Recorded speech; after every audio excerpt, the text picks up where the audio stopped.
Picture this: you wake in the middle of the night, not from a nightmare, not from your phone, but because your body expects you to. You light a candle, sit with the darkness, maybe say a prayer. Then, an hour later, you go back to sleep. This isn't insomnia.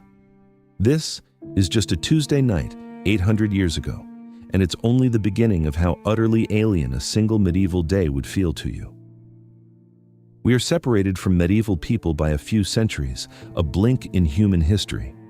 But the gap in daily lived experience, that's not a gap, that's a chasm. The way they slept, ate, understood time, suffered, and watched brutal public justice adds up to something that should genuinely shake you. Let's dive in. Chapter 1. The Two Sleeps. Medieval people slept in two distinct phases, a first sleep and a second sleep, with a period of wakefulness in between. This wasn't a quirk of the poor or the sick.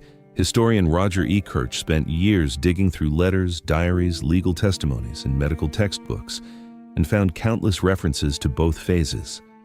Most people retired around 9 or 10, woke near midnight, remained awake for up to an hour, then returned to sleep until dawn. What did they do in that gap? Prayed, reflected on dreams, talked quietly, did small chores.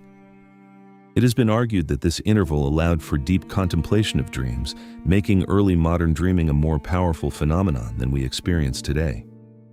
Here's the unsettling part. The unbroken 8-hour block you fight for every night, the thing your doctor tells you to protect, may have been shaped by the industrial workday, not by human biology. Their segmented sleep might have been closer to what our bodies actually want. Chapter 2. The Diet of Despair.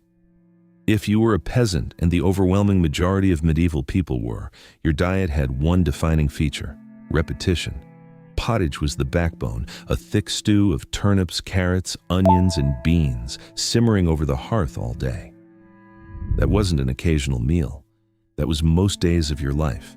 The pot was rarely emptied completely, sometimes continuing for days or weeks, developing deep flavors that helped mask ingredients past their best. Read that again. The same pot, days, weeks, no refrigeration, just heat, faith, and hunger. Bread was coarse, barley, rye, or oats, dense and gritty enough to wear down your teeth over years. That, combined with no oral hygiene, meant horrific gum disease, rot, and abscesses. When the pain became unbearable, dentists were often barbers or blacksmiths who pulled teeth as a side service, without anesthesia.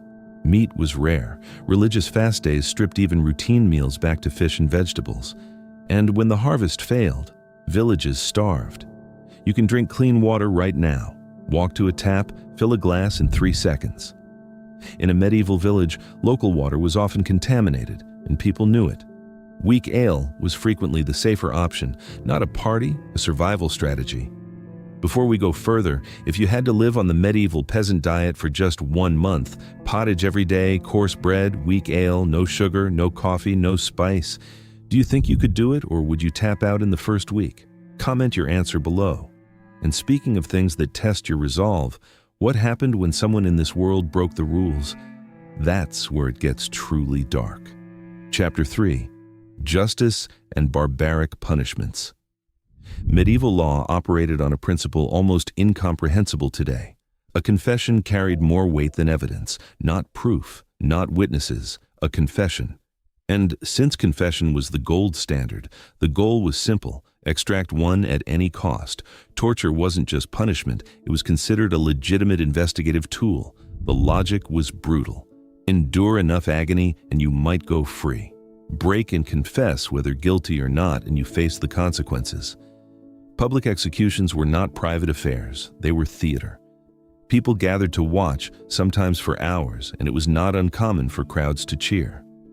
For the most serious crimes, high treason above all, drawing and quartering awaited the condemned, dragged to the site, partially hanged, mutilated, dismembered. Political theater designed to reinforce state power through spectacle and terror.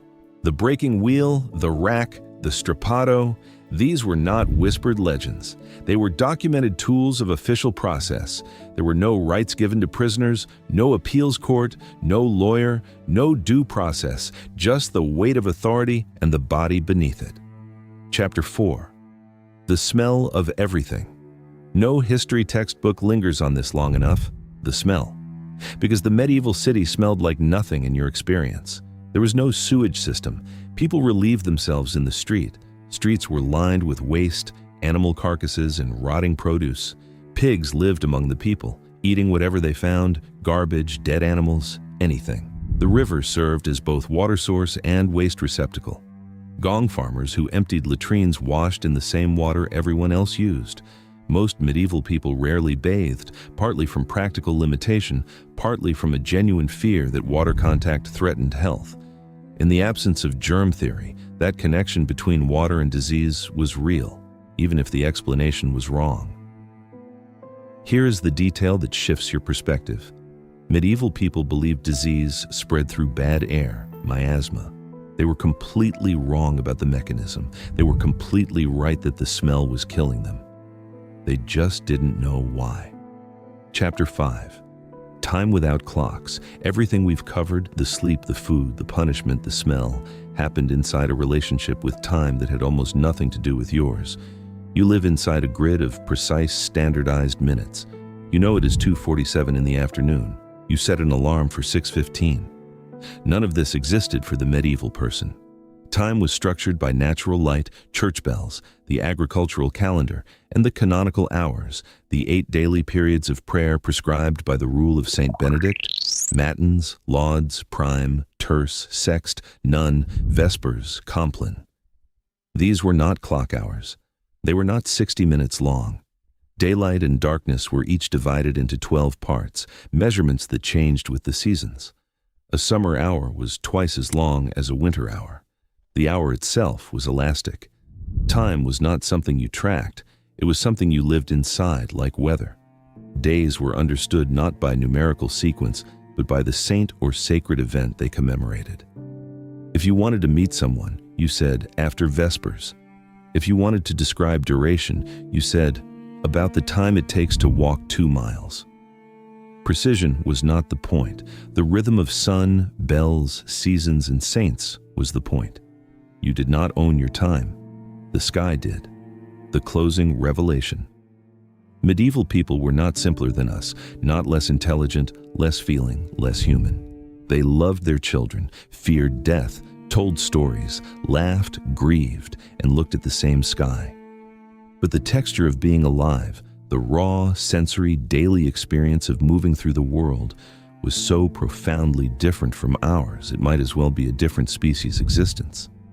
They woke twice in the night and called it rest. They ate the same pot of stew for a week and called it dinner.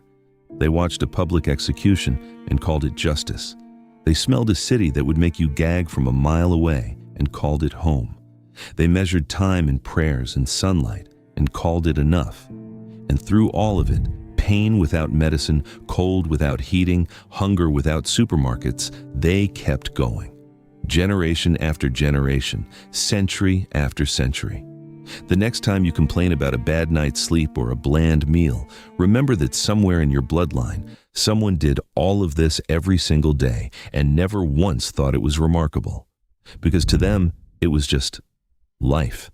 If this video cracked something open for you, if one chapter genuinely stunned you, drop it in the comments. And if you want more deep dives into the history that actually changes how you see the world, subscribe for weekly uploads.